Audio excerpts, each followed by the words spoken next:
एक बहुत महत्वपूर्ण बिल पर मुझे बोलने का अवसर दिया है। संक्षेप में बात रखिएगा प्लीज। बस 10 मिनट अध्यक्ष महोदय। नहीं 5 मिनट मैक्सिमम 5। आपका बहुत बहुत आभार कि आपने देश के असंख्य कामगारों, मजदूरों और असंगठित क्षेत्र के काम करने वाले मजदूरों के हितों के लिए एक महत्वपूर्ण बिल पर मुझे बोलने का अवसर दिया।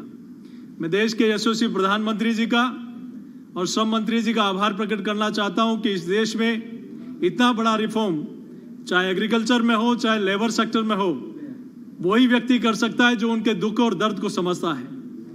माननीय अध्यक्ष जी, 2014 में जब से देश में सरकार आई, उस दिन से हम देखें ठीक से तो इस देश में देश का निर्माण कौन कर रहा है, इस देश के विकास में महत्वपूर्ण काम भूमिका किसकी है, और इस देश का जो भारत का निर्माण हो रहा है उसमें सही मायने में कौन उसका कर्णधार है। कई बार उद्योग धंधों की चर्चा होती है कि इसके विकास के मील का पत्थर कोई है तो उद्योग धंधे हैं, लेकिन इस उद्योग धंधों के पीछे इन फैक्ट्री में काम करने वाला कौन है, इमारतें खड़े करने वाला कौन है, सड़क बनाने वाला कौन है, रेल की पटरियां बिछाने वाला कौन है। इस देश में अनेक ऐसे काम है जिसको करने वाला कौन है, तो इसके पीछे कोई दिखाई देता है तो मजदूर दिखाई देता है अध्यक्ष महोदय। और उन मजदूरों के हितों के लिए पहली बार कई वर्षों के बाद कई कानून जो कई वर्षों पुराने हो गए थे, सेकंड हमारे नेशनल लेबर कमीशन ने भी कहा था कि इन जटिलताओं को दूर करना चाहिए, आउटडेटेड हमारे कानून हो गए। तो ये पहली बार देश के यशस्वी प्रधानमंत्री ने, और वही व्यक्ति इस दर्द को समझ सकता है, देश और दुनिया में कोई पहला उदाहरण होगा जब इस देश के सफाई कर्मी का भी पांव धोकर उसका सम्मान करने का अगर किसी ने काम किया तो देश में नरेंद्र मोदी जी ने किया है। ऐसे लोगों का आत्मसम्मान और उनको प्रोत्साहन देने का काम माननीय प्रधानमंत्री जी ने किया है। और ऐसे में उस सरकार में एक महत्वपूर्ण बिल जो एक बिल पहले आ गया था और 3 बिल अभी ये सरकार माननीय मंत्री महोदय लेके आए हैं। मैं ये कह सकता हूं कि इन कानूनों के माध्यम से भारत में अभी तक असंगठित क्षेत्र के मजदूरों के लिए अभी तक किसी ने सोचा नहीं था, उनके लिए व्यवस्थाओं का अभाव था। ऐसे में यह संहिता लगभग देश के करोड़ों श्रमिकों के जीवन के सामाजिक आर्थिक क्रांति का साधन बनेगी।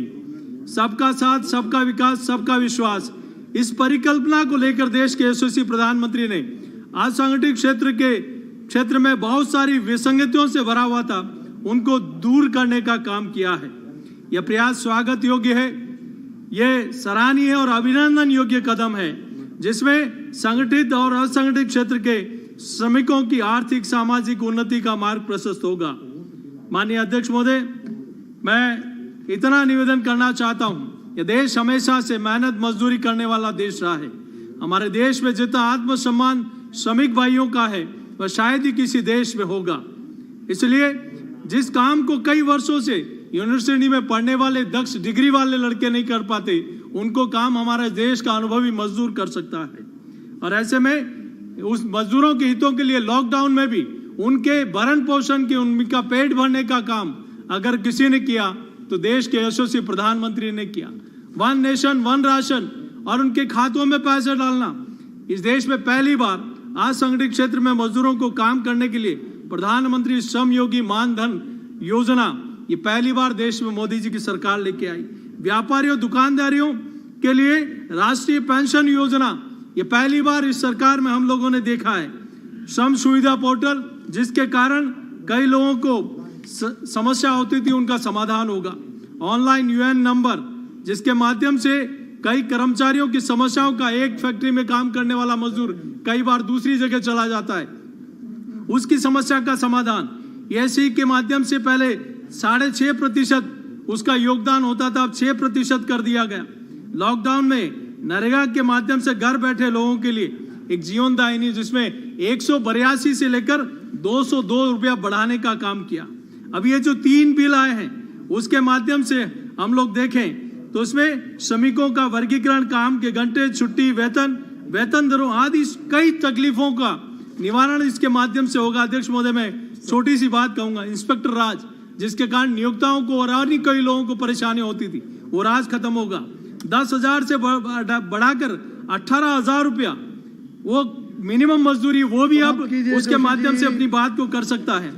ट्रेड यूनियन और सारी यूनियन को स्टेट और सेंट्रल गवर्नमेंट की तरफ से मान्यता होगी। ये हमारा सोशल सिक्योरिटी आप हम लोग देखें अध्यक्ष जी, उदयपुर में अभी 100 करोड़ का बड़ा हॉस्पिटल भारत सरकार ने दिया है, 30 करोड़ का चित्तौड़ में एक हॉस्पिटल दिया है। ये इसी के लिए कि सोशल सिक्योरिटी आज 740 जिलों में से 566 में अब सरकार ने कहा कि सारे जिलों में इन सुविधाओं का लाभ मिलेगा। मैं इतना जरूर कह सकता हूं, चाहे फिक्स टर्म रेगुलर एम्प्लॉय हो, चाहे सामाजिक सुरक्षा कोष हो, इन सारों का लाभ हमारे श्रमिक भाइयों को मिलेगा। श्रमिकों को निःशुल्क हेल्थ चेकअप हो, चाहे नियुक्ति प्रमाण पत्र, पहली बार इस सरकार ने सोचा है प्रवासी मजदूरों के लिए। मैं अब मेरे क्षेत्र की एक बात करूंगा अध्यक्ष महोदय, ये सारा विषय सरकार ने बहुत ऐतिहासिक बिल लेकर आए हैं। इसमें बागानी में काम कर रहे मजदूरों के लिए सोचा गया है, लेकिन मैं एक ट्राइबल एरिया से आता हूं, जनजाति क्षेत्र से आता हूं। मेरा आग्रह रहेगा इसमें उस क्षेत्र में चाहे जंगल में तेंदुपत्ता इकट्ठे करने वाले हो, चाहे शहद, गोंद, लाख, हींग आदि को इकट्ठा करने वाले जो बहुत सामान्य गरीब परिवार से आते हैं, उनको भी SIC का लाभ मिले, ऐसा मेरा आग्रह है। और मेरे क्षेत्र में बहुत बड़ी सीमेंट इंडस्ट्री है। धन्यवाद। खान और मैं बस आधा मिनट में खत्म कर रहा हूं अध्यक्ष जी। खान और पत्थर में काम करने वाले उद्योगों को सिलिका के सिलिकोसिस रोग के कारण कई गंभीर बीमारियां हो जाती है। ऐसे श्रमिकों के इलाज के लिए SIC के माध्यम से इनको जोड़ा जाए ताकि इन श्रमिकों को उसका लाभ मिल सके। श्रमिक खतरनाक स्थल पर काम करता है, बॉयलर, चिमनी, जोखम भरी मशीनों के पास। वहाँ कई अध्यक्ष जी बस 1 मिनट 1 सेकंड में खत्म बोल दीजिए प्लीज।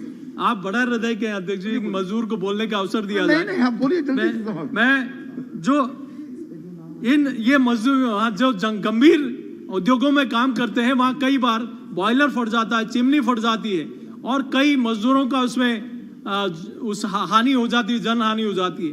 तो ऐसे में वहाँ सुरक्षा को लेकर हमें कई चिंता करने की आवश्यकता है। मैं इस मौके पर कई बार SIC स्टेट गवर्नमेंट कई बार एग्जम्पशन दे देती है और उसके कारण हमारे जो मजदूर हैं उनको SIC का लाभ नहीं मिल पाता। मेरा इसके माध्यम से अधिकारी मंत्री महोदय से कहूंगा, राज्य सरकार को इस अधिकार से मुक्त कराएं, क्योंकि वो एग्जाम कर देंगे तो हजारों श्रमिकों का इसका लाभ नहीं मिल पाएगा। मैं पुनः माननीय मंत्री जी का और माननीय प्रधानमंत्री जी का आभार प्रकट करना चाहता हूं कि आज के इस बहुत बड़ा धन्यवाद। 4 मिनट में 2 मिनट